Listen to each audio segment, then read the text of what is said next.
जिंतूरमध्ये भटक्या कुत्र्यांना पकडण्याची मोहीम सुरू।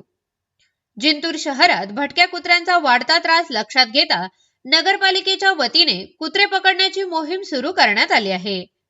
काही दिवसांपूर्वी कुत्र्यांच्या चाव्यामुळे एका चिमुकलेचा दुर्दैवी मृत्यू झाल्याची घटना घडली होती। या घटनेची बातमी RAC न्यूज जिंतूर यांनी प्रसिद्ध केली होती। यावेळी नगराध्यक्ष प्रताप भैया देशमुख यांची मुलाखत घेण्यात आली होती। या गंभीर घटनेची दखल घेत प्रताप भैया देशमुख यांनी तत्काळ कुत्र्यांच्या व्यवस्थेसाठी योग्य पावले उचलली। त्यांच्या पुढाकारामुळे नगरपालिकेने कुत्रे पकडण्याची कार्यवाही सुरू केली असून त्यामुळे जिंतूरच्या नागरिकांमध्ये समाधान व्यक्त करण्यात येत आहे।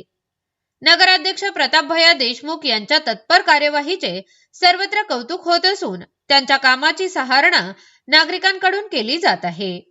निश्चितच प्रताप भैया देशमुख नगराध्यक्ष झाल्यानंतर जिंतूरकरांचा शहराविषयीचा विश्वास आणि अपेक्षा अधिक वाढल्या आहेत। यासारख्या ताज्या घडामोडी पाहण्यासाठी आमच्या RAC न्यूज जिंतूर चॅनलला नक्की सबस्क्राइब करा।